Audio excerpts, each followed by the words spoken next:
Guys, welcome back. I have a very special guest here today. Here we go.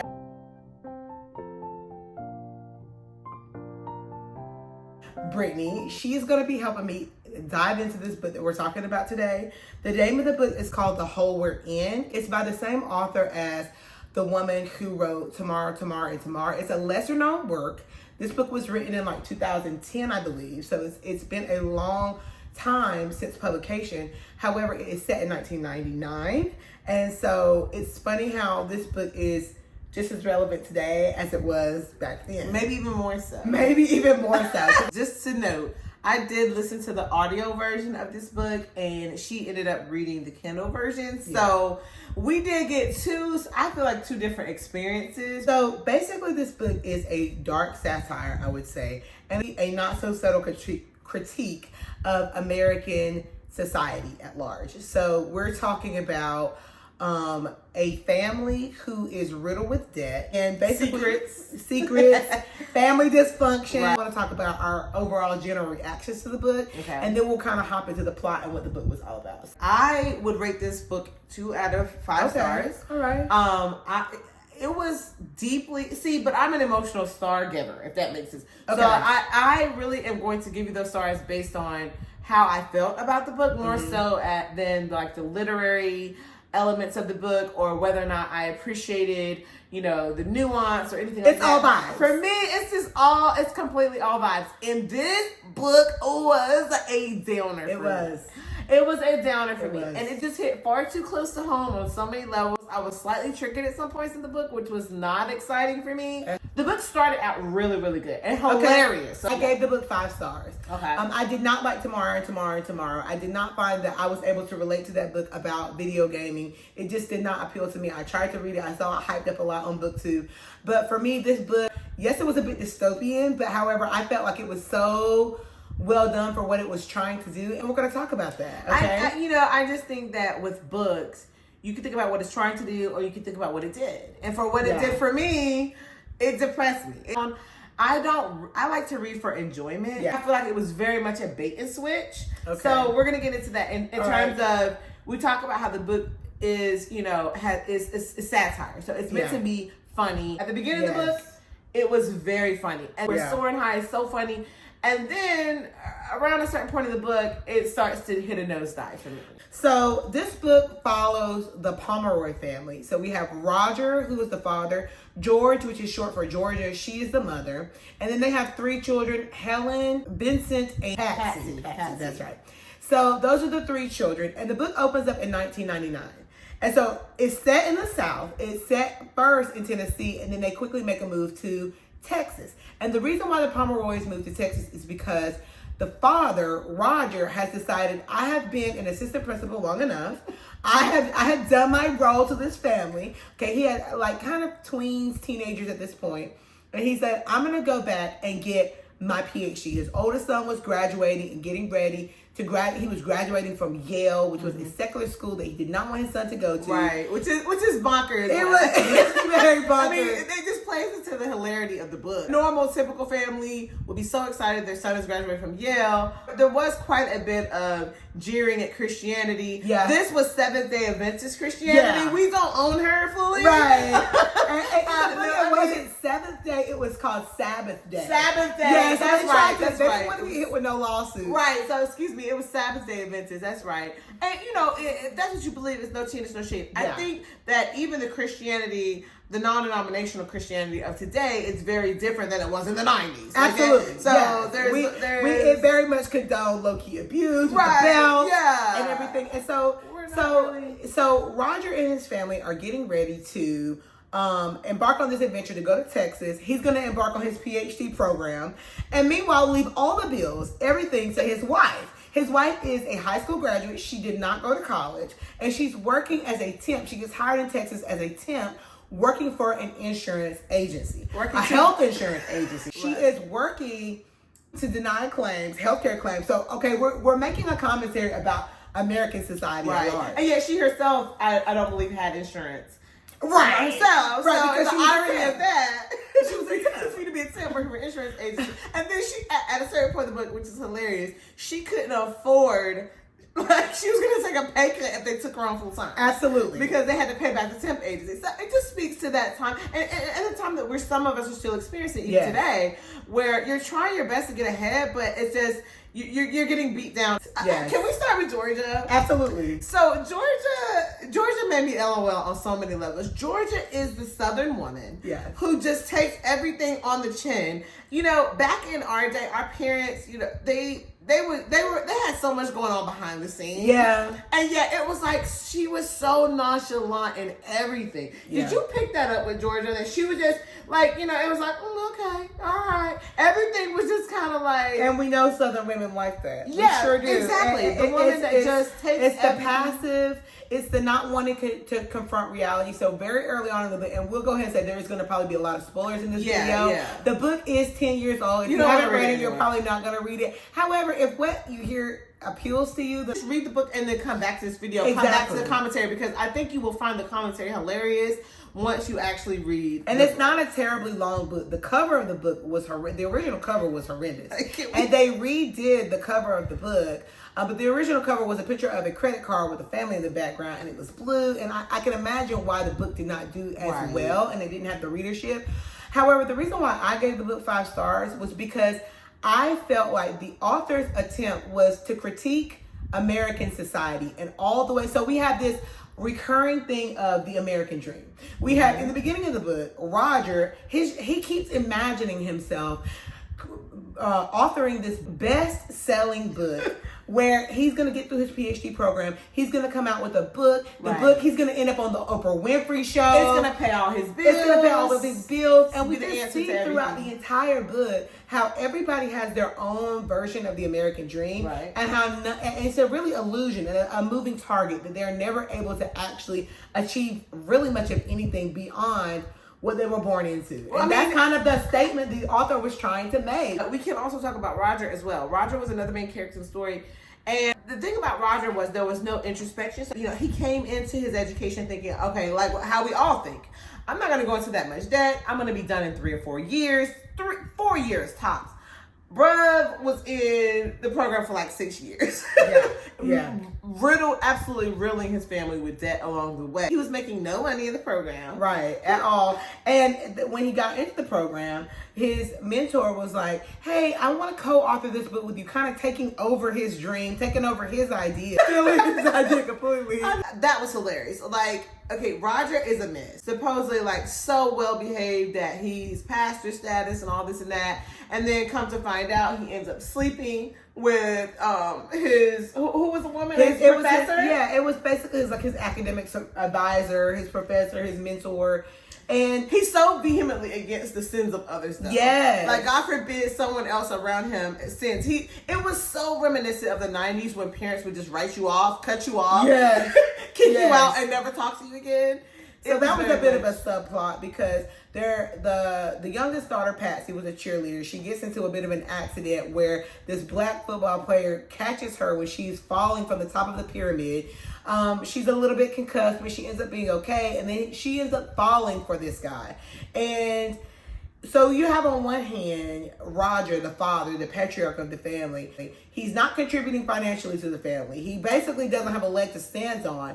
But the minute he finds out that Patsy is dating this black guy, he starts having all of these racist thoughts, and he all but disowns her, sends her off to live with her grandmother, and all of this stuff. This is really the part of the story that I loved. If the author would have continued on with this storyline, bashing American culture in the way that she was doing so masterfully in the beginning, I think I would have absolutely loved this book. Yeah. But my issue with the story was that you feel like you're getting a bit of whiplash. You just jerked around here, jerked around there, this plot, that plot, and it just really didn't feel cohesive at all. By the end of the story, it just felt like down, down, down, one bad scenario after the next. Yeah. And I just felt like I just wish that she would have stuck with the main characters in the beginning. Yeah. She really veered off into Patsy. She really did. She really veered off into Patsy's story. So Patsy decides she has a few options when she graduates. She can donate her eggs. She can,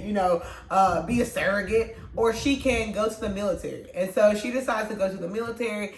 And then you follow her journey, going to the military, going to the Iraq war, getting her toe blown off or blowing her own toe off when she sleeps with a guy and gets pregnant.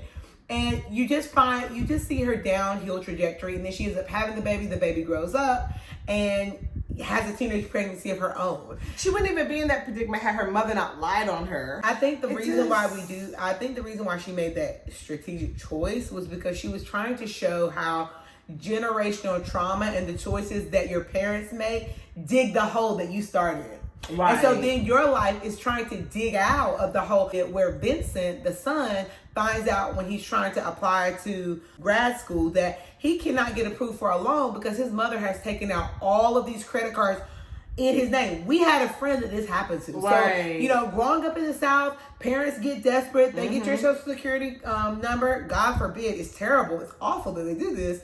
But so yes, we do know people who their parents got their Social Security card, open up lines of credit in the child's name, and then did not make the on-time payment, which is bonkers. But even still, something else that was very reminiscent of, I would say, boomer parents. Yeah. Is that they just refuse to admit that they ever made a mistake. Absolutely. Which is just, it really does speak to how a lot of millennials feel about their parents. It's like, and the reaction in their parenting. You're human, you're a human being, you're gonna make mistakes, but it's almost like the fact that she never admitted to putting credit cards in her child's name. Yes. The father never admitted to his racist tendencies. So the mother, George, she started having like all these issues and pain. She goes to the gynecologist and they find out that she's pregnant, which is never really explicitly stated in the novel.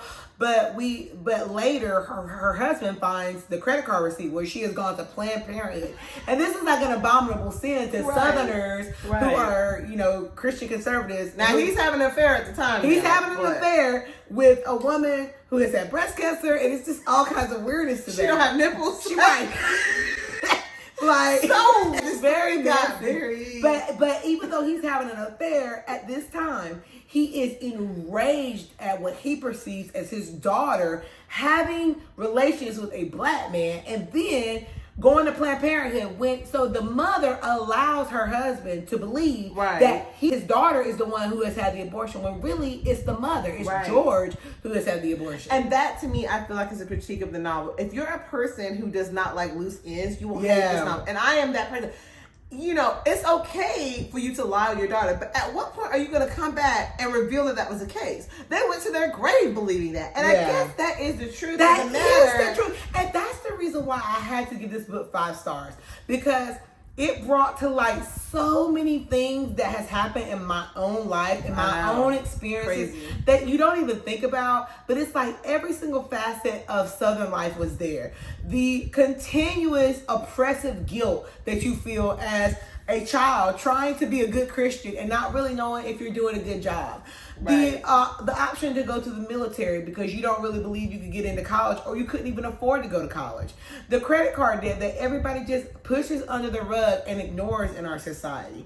Planned Parenthood and abortion. There were so many societal issues that were touched upon. But I think that's the critique of the book is the fact that you're just hitting on every single negative aspect of society. Yeah. I read one Goodreads review that I agree with. It was like, it was oppressive with no relief. Like it did not let up. It just continuously hit you in the face with issue after issue after issue.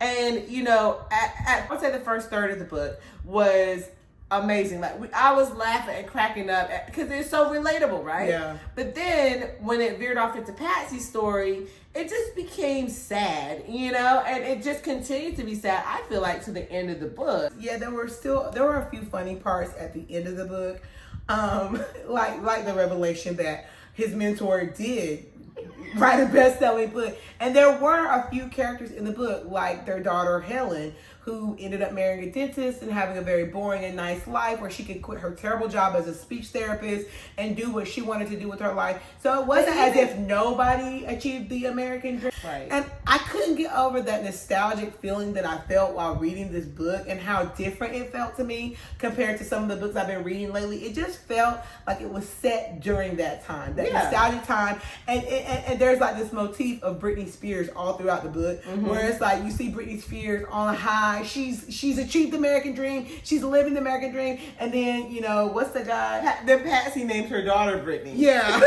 Which so did every other, like, my name is Brittany, and everybody I know in the 90s. From the 90s is named Brittany. So, you know, I feel like the author did do a wonderful job. I just believe that it was such a downer by the end of it. It's just not the kind of book that I would pick up and say, would I read it again? Maybe for that first third. Yeah. Like, because I just found so many parts so funny. And the representation of what it is like to be an American. Yeah. Like, there were parts of it, like, for example, like in their home, in that small town, they talk about how there's this one industry in town, this one plant in town where everybody works, and it's kind of poisoning you, and it's kind of killing you a little bit, and there's rat droppings in the corner. And it's like, you know these characters because you've lived these characters. Right. And that is the reason why I gave it the rating I did. I completely agree that by the end, I was kind of depressed. And I feel like I was mostly depressed because at the very end of the book, Britt, who is Patsy's daughter, 15-year-old daughter, gets pregnant, and they have made abortion illegal, and so she's literally trying to go to Canada to get a safe abortion. She tries to go to somewhere in Washington, D.C., and it smelled like feces, and there was like these men and women that were doing all this sketchy stuff, and it gave you like that back alley, terrible, total ick. no access to real good health care. And it felt very dramatic, but then she was able to get to Canada and was able to do it. But then we find ourselves in a moment in our country where we are still being victimized by the healthcare system. Right. We're still being victimized by the credit card system. We are still education department, and education yes, as well. we still have access to an education that is not rife with like all of these student loans and this debt that's going to come in. It's not free and fair. It's neither free nor fair. No. And I just found that, that it's was depressing, what was so but it's the life we live. Right. That's what was depressing. I just feel like it was an iteration of what you see in the news, essentially. Yes. Like, but it was written 10 years ago, so it's almost pathetic. It's depressing to realize that you're not much farther in terms of any progress in our society. Right. I mean, it's ironic because our grandfather's name was Roger, and he was a Southern gun. So in the time in the 90s, there were a lot of white men named Roger. Yeah. Right, that was a very common name. It's almost like this author captured our lives in an eerie way. Like, if you were raised in the South by white Southerners, which we were, ironically, we're biracial. But if you would, you would have had many of these experiences. And so I think the author, in hindsight, she did capture it very well. Yeah. It's just, you can't give it a 2 when you can relate so hard. Truly. I mean, I haven't read a satire that was done well. This was spot on realistic. The only thing that could have added to the novel is if she had thrown a character in there who had raised a GoFundMe for their cancer treatment. Because literally, literally every single one of the characters and everything that happened to them about, this pious man who is having an affair, that happened with our what was it? Our youth pastor. Yeah, right. Oh my gosh, I feel like his name was the same in the book. It happened with our youth pastor. His name was even the same in the book as our youth pastor growing up. Another huge aspect of the novel was the idea that if you just work a little harder, or if there was just so when Roger was getting ready to accept this internship with this lady and take a huge pay cut, she was just like, there's no raise at first. The professor literally was just like, he put his heart and soul into this thing, and then she haphazardly, after she was done having sex with him or whatever, was kind of just like, oh, I'm going to take a sabbatical. Like, she just totally quit on the whole operation, which because is crazy. She was really just using him. How many times have you been used up and spit out by the dream that you had? Georgia was scattered throughout the book at the end.